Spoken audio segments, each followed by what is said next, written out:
شاید میرا وہم ہوگا۔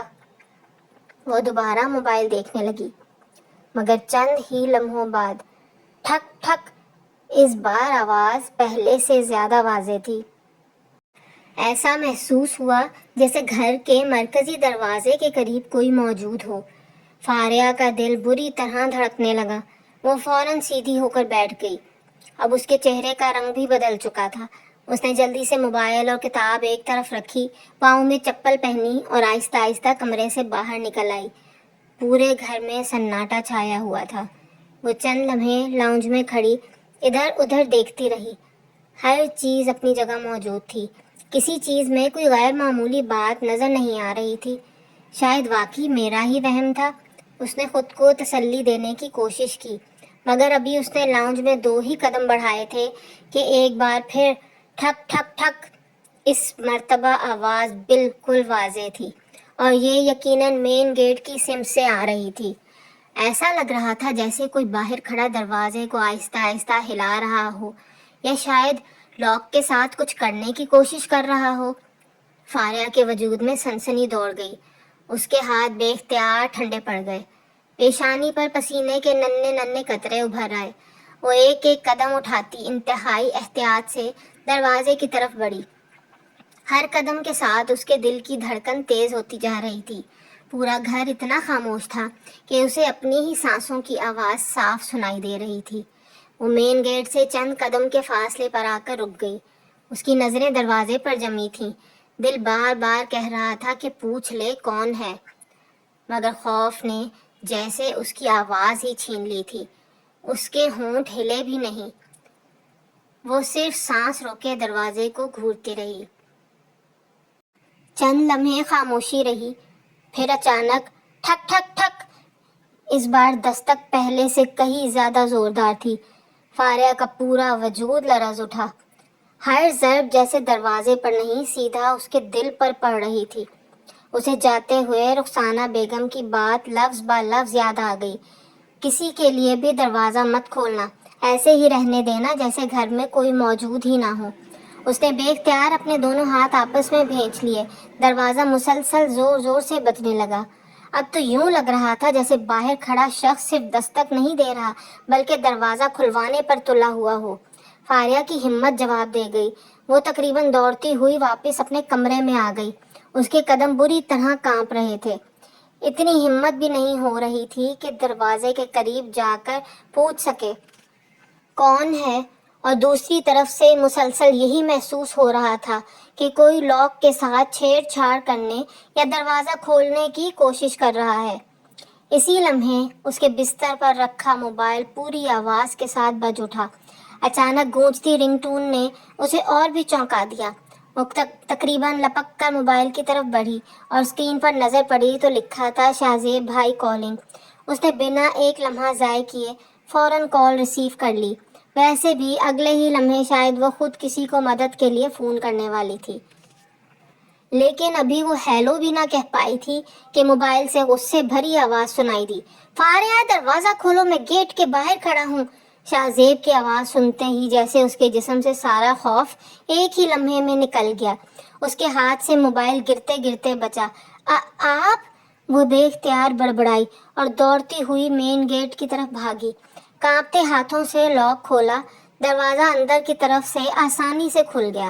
سامنے شاہزیب کھڑا تھا۔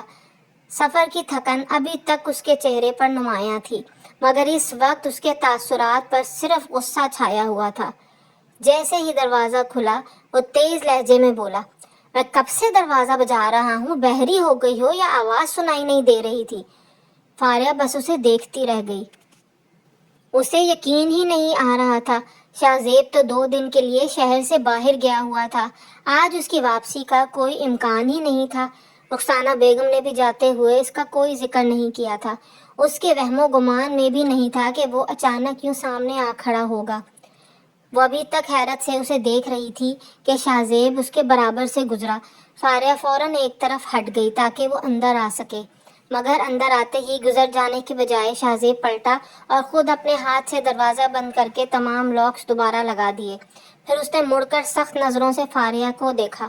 یہ اتنے تالے لگا کر کیوں بیٹھی ہوئی تھی؟ اس کا لہجہ اب بھی سخت تھا۔ میں کب سے امی کو فون کر رہا ہوں، بابا کو فون کر رہا ہوں، کسی نے فون نہیں اٹھایا۔ بڑی مشکل سے بعد میں بات ہوئی تو انہوں نے بتایا کہ تم گھر پر ہو۔ وہ ایک ہی سانس میں بولتا چلا گیا۔ پھر میں تمہیں فون کرتا رہا مگر تمہارا فون بھی نہیں اٹھ رہا تھا، اوپر سے دروازہ بھی نہیں کھول رہی تھی۔ فاریہ نے نظریں جھکا لیں۔ اس کی سانسیں اب بھی پوری طرح بحال نہیں ہوئی تھیں۔ شاہ زیب کے چہرے پر پھیلا غصہ ابھی تک کم نہیں ہوا تھا۔ وہ دروازہ بند کر کے پلٹا تو اس کی نظریں سیدھی فاریہ پر آ ٹھہری، جو اب بھی سہمی ہوئی سی دروازے کے قریب کھڑی تھی۔ شاہ زیب کے چہرے پر پھیلا غصہ ابھی تک کم نہیں ہوا تھا۔ وہ دروازہ بند کر کے پلٹا تو اس کی نظریں سیدھی فاریہ پر آ ٹھہریں، جو اب بھی سہمی ہوئی سی دروازے کے قریب کھڑی تھی۔ تمہیں ذرا بھی عقل نہیں ہے؟ اس کی آواز پہلے سے کہیں زیادہ سخت تھی۔ میں 15-20 منٹ سے گیٹ کے باہر کھڑا دروازہ بجا رہا تھا۔ محلے والے تک میری طرف دیکھنے لگ گئے تھے مگر تمہیں دروازہ کھولنے کی توفیق نہیں ہوئی۔ فاریہ نے لب ہلائے مگر آواز نہ نکل سکی۔ فون بھی نہیں اٹھا رہی تھی، دروازہ بھی نہیں کھول رہی تھی، آخر کر کیا رہی تھی اندر؟ اس کی ایک ایک بات فاریہ کے دل پر لگ رہی تھی۔ وہ پہلے ہی اس کے سامنے آنے سے گھبرانے لگی تھی اور اب اس کی اتنی سخت ڈانٹ نے اسے مزید سہما کر رکھ دیا تھا۔ اس کی آنکھوں میں نمی اترنے لگی۔ وہ بمشکل بول پائی، امی نے کہا تھا کہ کسی کے لیے بھی دروازہ نہیں کھولنا، چاہے کوئی بھی کتنی دیر بجاتا رہے۔ یہ کہتے کہتے اس کی آواز بھر آ گئی۔ مجھے لگا کوئی وہ جملہ بھی مکمل نہ کر سکی۔ شاہ زیب نے پہلی بار غور سے اس کی طرف دیکھا۔ اس کا چہرہ بالکل سفید پڑ چکا تھا، ہونٹوں کا رنگ اڑا ہوا تھا، ماتھے پر پسینہ ابھی تک موتیوں کی طرح چمک رہا تھا اور آنکھیں ایسی لگ رہی تھیں جیسے ذرا سی بات پر برس پڑیں گی۔ صاف معلوم ہو رہا تھا کہ وہ کافی دیر سے خوف کے عالم میں تھی۔ شاہ زیب کے غصے کی شدت اگرچہ ذرا سی کم ہوئی مگر سفر کی تھکن، گیٹ کے باہر اتنی دیر کھڑے رہنے کی جھنجھلاہٹ اور مسلسل فون نہ اٹھائے جانے کی کوفت ابھی بھی اس پر غالب تھی۔ وہ آگے پیچھے چلتے لاؤنج میں آ گئے۔ اس نے ایک لمبی سانس لی، پھر اپنے جوتے اتارتے ہوئے قدرے خشک لہجے میں بولا، ٹھیک ہے۔ اس نے بیگ ایک طرف رکھا اور گردن دائیں بائیں گھمائی۔ پہلے ایک گلاس ٹھنڈا پانی لا دو۔ وہ صوفے پر بیٹھ گیا۔ شدید تھکن ہو رہی ہے، اتنا لمبا سفر کر کے آیا ہوں، اوپر سے گیٹ پر الگ تماشا لگا ہوا تھا۔ اس نے جھنجھلا کر دونوں ہاتھوں سے چہرہ مل لیا۔ بندہ گھر آئے تو کم از کم دروازہ تو کھل جائے۔ فاریہ نے خاموشی سے سر ہلایا۔ اس کی آنکھوں میں جمع آنسو اب بھی پلکوں کی قید میں تھے۔ وہ آہستہ آہستہ مڑی اور کچن کی طرف چل دی۔ اس کے قدموں میں پہلے جیسی پھرتی نہیں تھی۔ شاہ زیب کی ڈانٹ نے اس کے دل پر ایک اور بوجھ رکھ دیا تھا اور وہ پوری کوشش کر رہی تھی کہ پانی کا گلاس لے کر واپس آنے سے پہلے اس کی آنکھوں سے کوئی آنسو نہ گر پائے۔ شاہ زیب نے پانی کا گلاس ایک ہی سانس میں خالی کیا اور خاموشی سے سینٹر ٹیبل پر رکھ دیا۔ فاریہ نے اس کی طرف دوبارہ دیکھنے کی بھی ہمت نہ کی۔ وہ گلاس اٹھائے فوراً پلٹی اور تقریباً بھاگتی ہوئی اپنے کمرے میں چلی گئی۔ اس وقت اس کا بالکل بھی ارادہ نہیں تھا کہ دوبارہ شاہ زیب کا سامنا کرے۔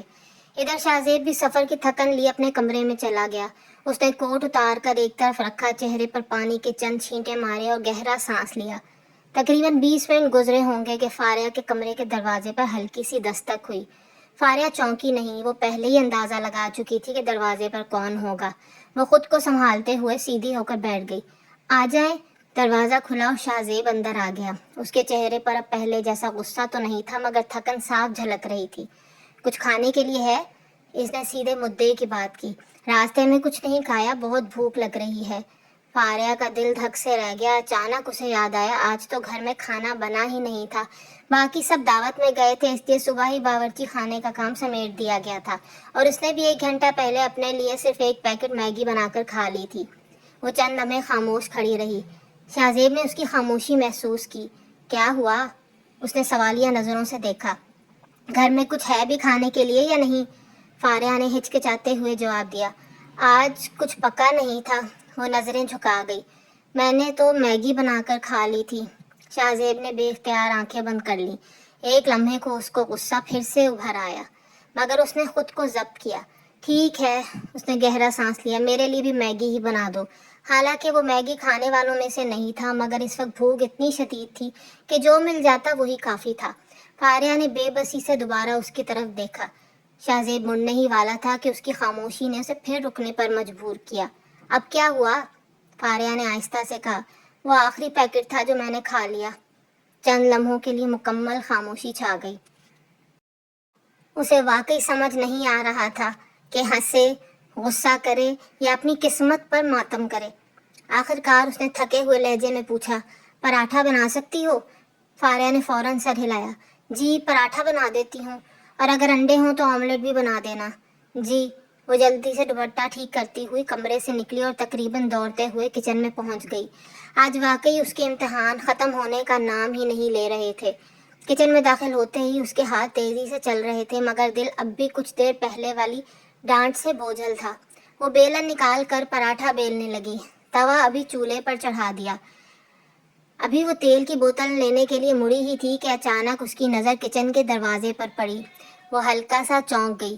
شاہزیب خاموشی سے دروازے کے ساتھ ٹیک لگائے کھڑا تھا، بازو سینے پر باندھے ہوئے تھے، اور وہ چند لمحوں سے خاموشی سے اسے کام کرتے ہوئے دیکھ رہا تھا۔ فاریہ کے ہاتھ ایک لمحے کو رک گئے۔ آپ؟ اس کے منہ سے بے اختیار نکلا۔ شاہزیب نے مختصر سی نظر اس پر ڈالی، پھر ہلکے مگر سنجیدہ لہجے میں بولا، بھوک بہت لگی ہے، اس لیے انتظار نہیں ہو رہا تھا، دیکھنے آ گیا کہ میرا پراٹھا بن بھی رہا ہے یا نہیں۔ اس کی آواز پہلے کے مقابلے میں خاصی نرم تھی، مگر فاریہ کے دل کی دھڑکن پھر بھی معمول پر نہ آ سکی۔ شاہزیب چند لمحے خاموشی سے دروازے کے ساتھ ٹیک لگائے اسے دیکھتا رہا۔ کچن میں صرف توے پر پڑتے پراٹھے کی چھن چھن کی آواز گونج رہی تھی۔ آخر اس نے وہ سوال کر ہی دیا جو کئی دنوں سے اس کے ذہن میں گردش کر رہا تھا۔ فاریہ؟ اس کی سنجیدہ آواز پر فاریہ نے چونک کر سر اٹھایا۔ جی؟ تم آج کل مجھ سے اتنا کتراتی کیوں رہتی ہو؟ فاریہ کے ہاتھ ایک لمحے کو رک گئے۔ کیا میں تمہیں کھا جاؤں گا؟ یہ بات شاہزیب نے ہلکے طنزیہ مگر سنجیدہ لہجے میں کہی۔ وہ کئی دن سے یہ سب محسوس کر رہا تھا، اور اب مزید خاموش رہنا اس کے لیے ممکن نہیں رہا تھا۔ فاریہ نے جلدی سے نظریں چرا لی۔ نہیں، ایسی تو کوئی بات نہیں ہے۔ اس کی آواز میں واضح گھبراہٹ تھی۔ اس نے دوبارہ پراٹھا پلٹنے کی کوشش کی، مگر ہاتھ پہلے جیسی روانی سے کام نہیں کر رہے تھے۔ شاہزیب نے دروازے سے ہٹ کر ایک قدم اندر رکھا۔ تو پھر جب بھی میں سامنے آتا ہوں تم اس جگہ سے غائب کیوں ہو جاتی ہو؟ فاریہ کے ماتھے پر پسینے کے ننھے ننھے قطرے ابھر آئے۔ اس نے کبھی سوچا بھی نہیں تھا کہ شاہزیب اس کی اتنی چھوٹی چھوٹی حرکتیں بھی نوٹ کر رہا ہوگا۔ اس نے نظریں جھکائے ہی جواب دیا، غائب تو نہیں ہوتی، بس آپ کو ایسے ہی لگا ہوگا۔ شاہزیب کی پیشانی پر بل پڑ گئے۔ کیا میں بے وقوف ہوں جو بغیر وجہ کے ایسی بات کر رہا ہوں؟ اس کے لہجے میں ناگواری نمایاں تھی۔ میں دیکھ رہا ہوں، کئی دنوں سے دیکھ رہا ہوں۔ پہلے میرے کپڑے تم استری کرتی تھی، اب پروین کرتی ہے۔ پہلے میں گھر آتا تھا تو چائے پوچھ لیتی تھی، اب پوچھنا تو دور، سامنے بھی نہیں آتی۔ سمر کو بھی مجھے ہاتھ میں دینے کے بجائے بستر پر لٹا دیتی ہو۔ میرے کمرے کی صفائی سے بھی انکار کر دیا۔ وہ ایک ایک بات گنواتا چلا گیا۔ آخر وجہ کیا ہے؟ فاریہ کے لیے اب نظریں اٹھانا بھی مشکل ہو گیا تھا۔ اسے محسوس ہو رہا تھا جیسے اس کا ہر راز اس کے سامنے کھل گیا ہو۔ ایسی کوئی بات نہیں ہے، اس نے بمشکل اتنا کہا۔ میں صرف پڑھائی میں مصروف تھی۔ شاہزیب ہلکا سا تلخ مسکرایا۔ یہ جواب کسی اور کو دے دینا، مجھے نہیں۔ اس نے سیدھی نظروں سے اسے دیکھا۔ میں اتنا بھی بے خبر نہیں ہوں جتنا تم سمجھ رہی ہو۔ فاریہ کا دل زور زور سے دھڑکنے لگا۔ اس نے پراٹھا توے سے اتارا اور پلیٹ میں رکھتے ہوئے خود کو مصروف ظاہر کرنے کی کوشش کی۔ آپ بیٹھے، میں ابھی چائے بھی بنا دیتی ہوں۔ وہ صاف جانتی تھی کہ وہ جان بوجھ کر بات کا رخ بدل رہی ہے، مگر شاہزیب نے بھی فوراً اس کی کوشش پکڑ لی۔ فاریہ، اس کی آواز اس بار پہلے سے زیادہ سنجیدہ تھی، بات مت بدلو۔ فاریہ کے ہاتھ کانپ گئے۔ میں صرف یہ جاننا چاہتا ہوں، کیا میری کسی بات نے تمہیں تکلیف پہنچائی ہے؟ یا وہ چند لمحے رکا، پھر اس کی آنکھوں میں دیکھتے ہوئے بولا، یہ سب اس بات کی وجہ سے ہے جو امی نے ہم دونوں سے کہی تھی۔ یہ جملہ سنتے ہی فاریہ کا چہرہ یکدم سفید پڑ گیا۔ اس کے ہاتھ سے چمچ چھوٹ کر کچن کے فرش پر گرا اور خاموش کچن میں اس کی آواز غیر معمولی طور پر بلند محسوس ہوئی۔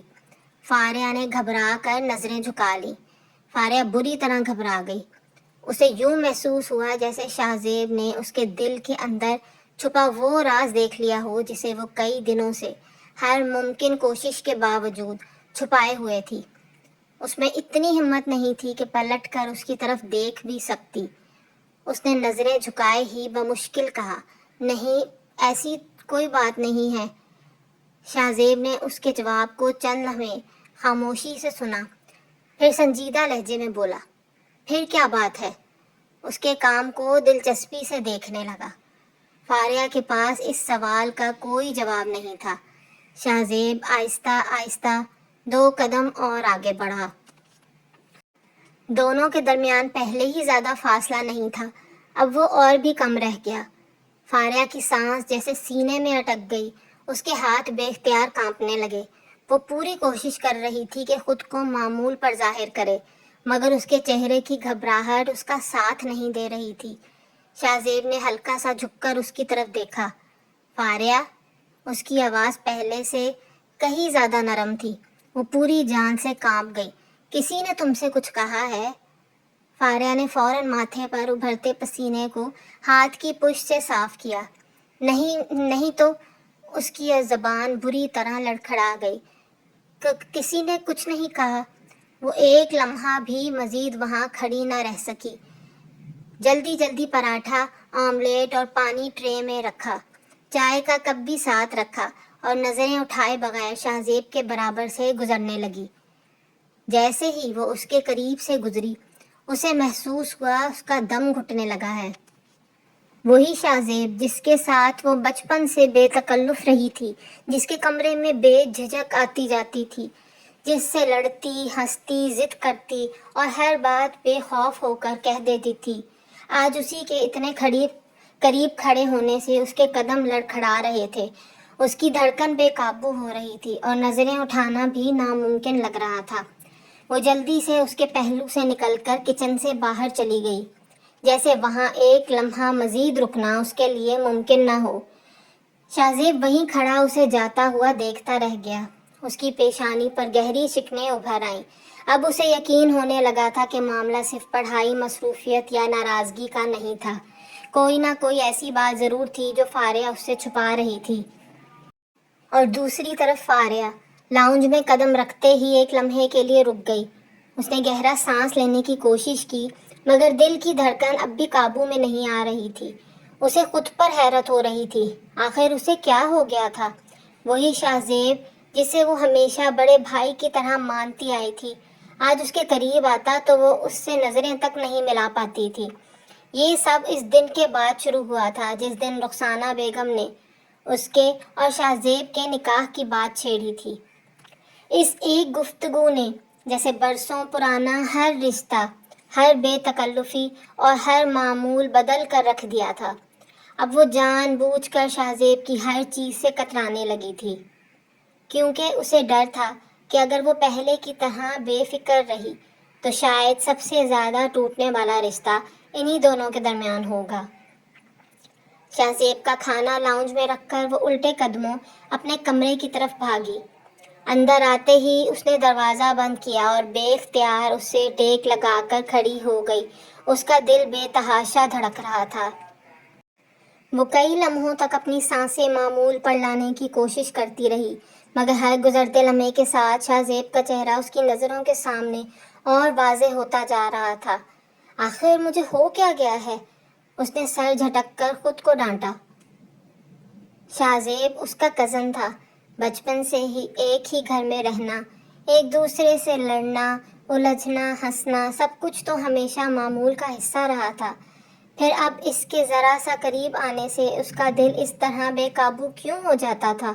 وہ یہ سب محسوس ہی نہیں کرنا چاہتی تھی۔ جتنا وہ خود کو سمجھاتی، اتنا ہی قسمت جیسے شاہ زیب کو اس کے سامنے لے آتی۔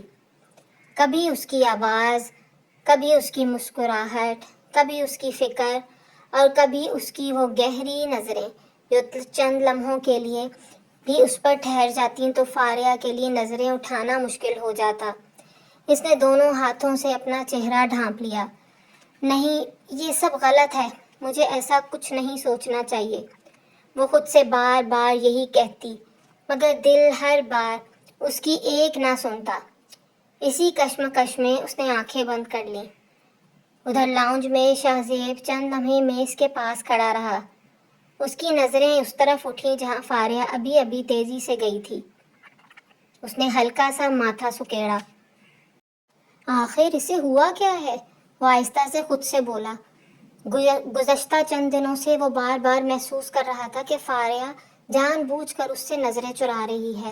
پہلے تو وہ ہر بات پر اس سے بحث کرتی، مذاق اڑاتی اور بے تکلفی سے باتیں کرتی تھی، مگر اب وہ اس کے سامنے 2 منٹ بھی ٹھہر نہیں پاتی تھی۔ شہزیب نے گہرا سانس لیا اور خاموشی سے صوفے پر بیٹھ گیا، مگر کھانے کی طرف ہاتھ بڑھانے کے باوجود اس کا ذہن بار بار بند ہوتے اس دروازے کی طرف جا رہا تھا جس کے پیچھے فاریہ شاید اسی طرح بے چین بیٹھی تھی، جیسے وہ خود اس اچانک بدلتی دوری کی وجہ سمجھنے کی کوشش کر رہا تھا۔